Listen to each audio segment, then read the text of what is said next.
Terima kasih Anda masih bersama kami di Kalimantan Selatan sepekan, dan pemirsa, beberapa daerah di Kalimantan Selatan masih masuk dalam PPKM level 4 dan hal ini tentu mengakibatkan semakin panjangnya tekanan ekonomi dan juga kesehatan warga.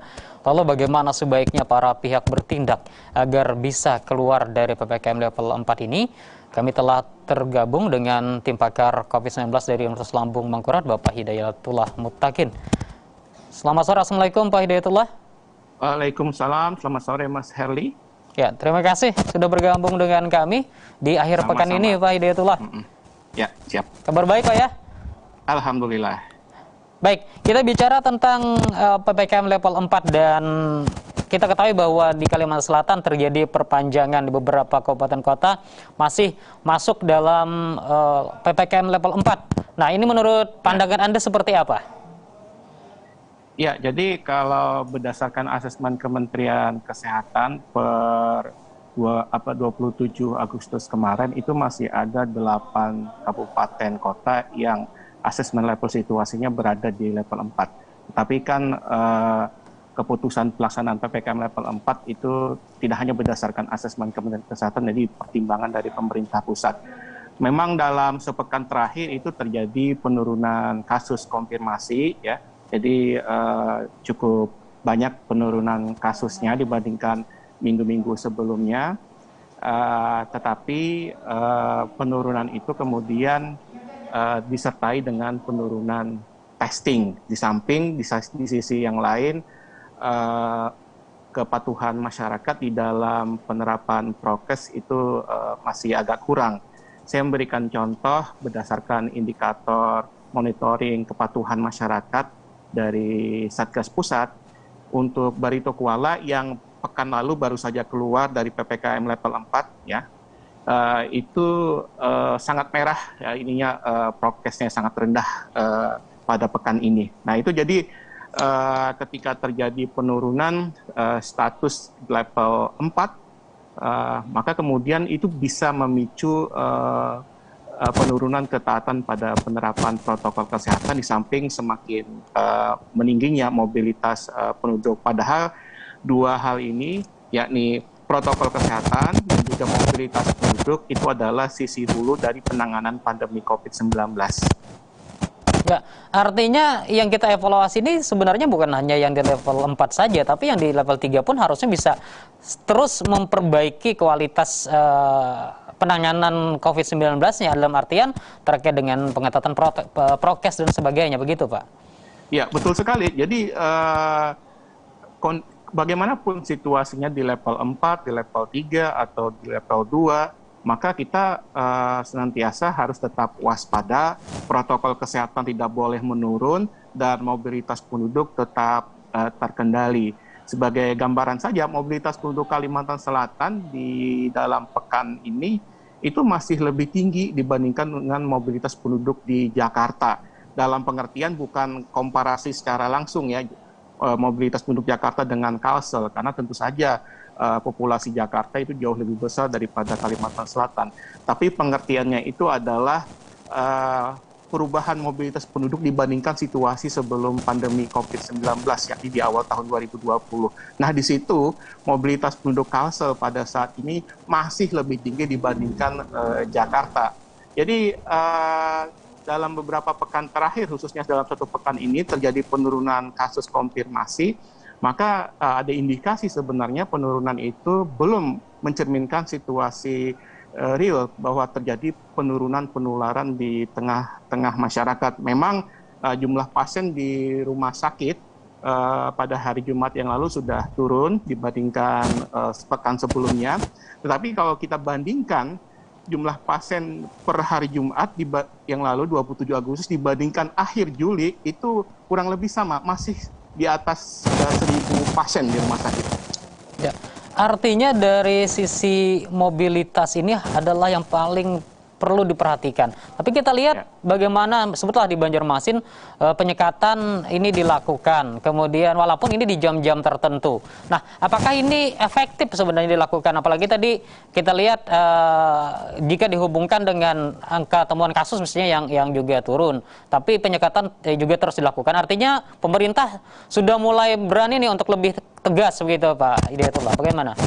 Iya, sebenarnya penyekatan di perbatasan seperti di kilometer 6 itu kurang efektif karena saat ini kan sudah terjadi transmisi lokal.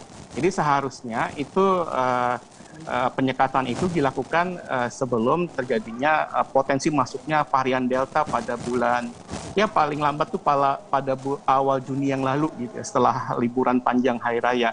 Tetapi sekarang kan sudah transmisi lokal, kasusnya di mana-mana, dan orang tertular itu bukan dari kasus impor, tetapi dari tetangganya, dari mobilitas lokal.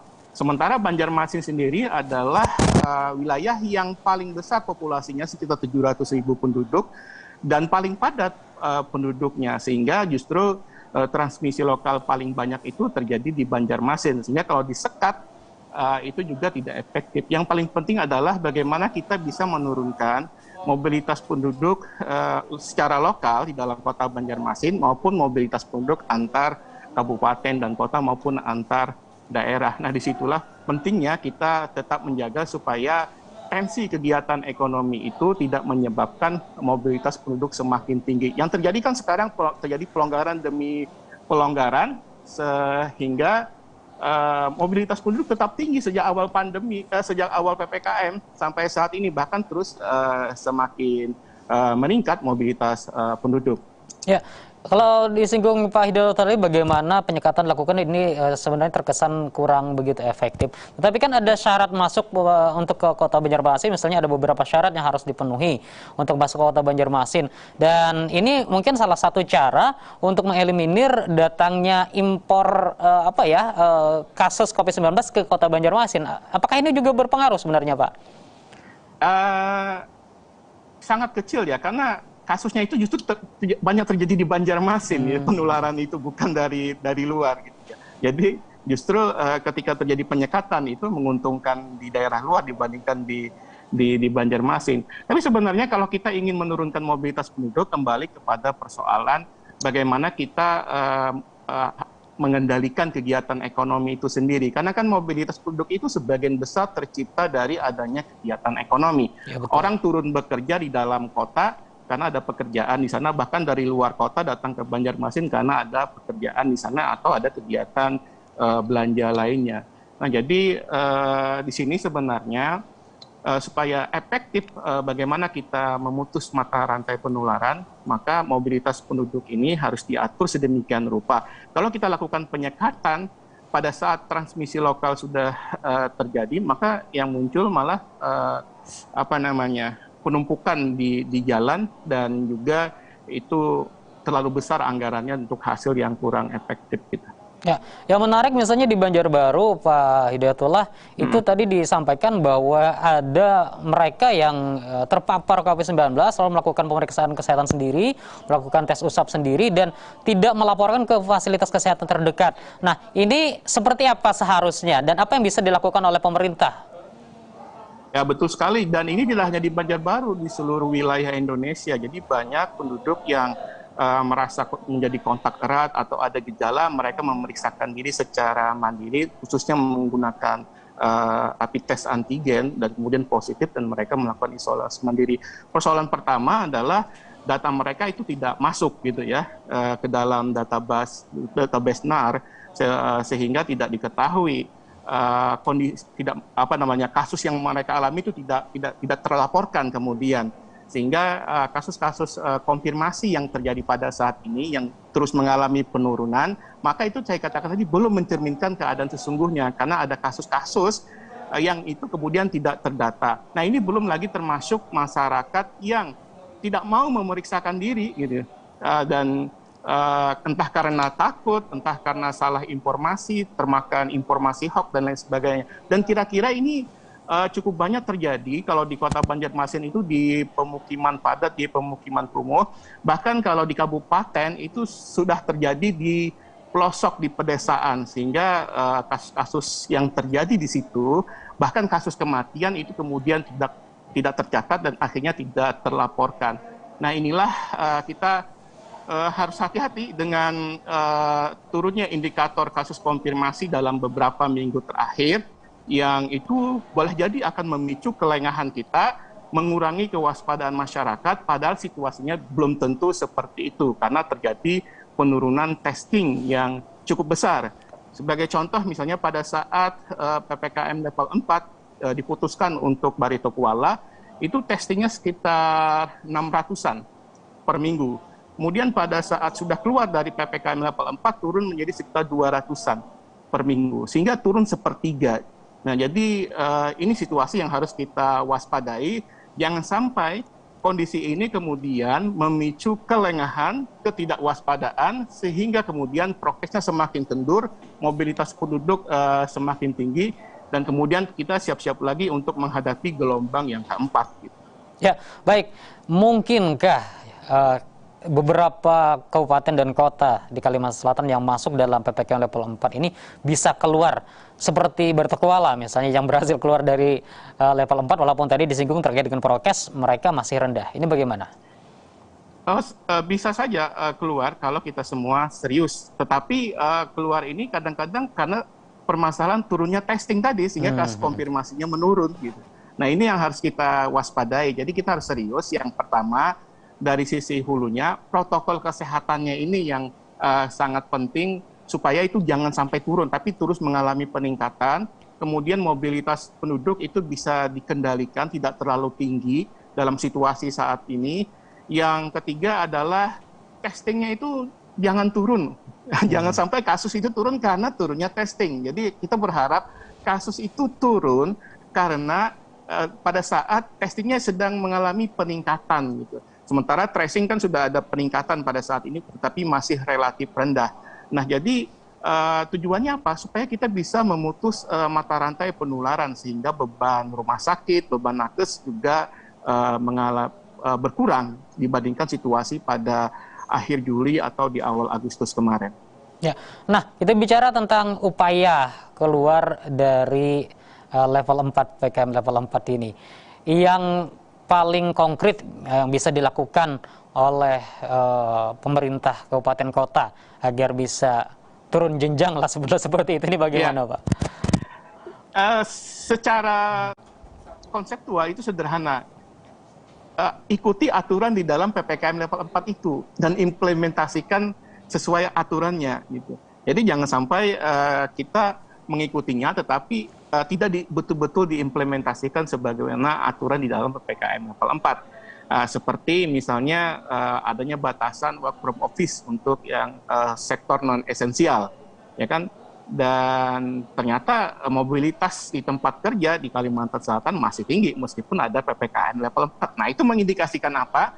Mengindikasikan aturan mengenai WFH dan WFH itu sendiri belum betul-betul diimplementasikan. Belum lagi aturan-aturan yang lainnya. Jadi sederhana itu saja, bagaimana kita bisa menerapkan aturan dalam PPKM level 4, meningkatkan testing, tracing, supaya kemudian kita bisa memutus mata rantai penularan COVID-19 di Kalsel. Ya. Baik, terakhir Pak Hidayatullah, yang mungkin ada rekomendasi ataupun himbauan baik itu kepada pemerintah ataupun juga kepada masyarakat agar upaya keluar dari PPKM level 4 ini bisa benar-benar terwujud untuk kita di Kalimantan Selatan. Ya, yang pertama kita jangan lengah dan jangan turun tingkat kewaspadaan kalau pada saat ini kasus konfirmasi mengalami penurunan, kemudian jumlah pasien yang dirawat di rumah sakit juga mengalami penurunan. Jangan sampai kendor protokol kesehatan, tetap harus ada operasi justisi dan juga pendekatan kepada masyarakat secara persuasif. Kemudian juga gunakan monitoring dan kebijakan berbasis data untuk melihat perkembangan situasi COVID-19 supaya kita tidak salah diagnosis. Nanti dikira kasusnya turun, pandeminya turun, padahal tidak. Baik. Baik, terima kasih Pak Hidayatullah Mutakin Sama-sama, sudah Mas Heri. berbagi informasi dengan kami, sudah berdiskusi, dan semoga apa yang kita diskusikan walaupun sejenak ini bisa bermanfaat untuk Kalimantan Selatan. Selamat menikmati akhir pekan kembali. Terima kasih. Sama-sama. Ya pemirsa, demikian dialog singkat saya bersama Bapak Hidayatullah Mutakin, tim pakar COVID-19 dari Universitas Lambung Mangkurat, dan kita ke informasi selanjutnya. Pemirsa, sejumlah wartawan baik media cetak, online, radio, dan televisi dilibatkan Polsek Banjarmasin Utara dalam dapur kreatif PPKM dengan memasak berbagai lauk. Panganan yang sudah matang dibagikan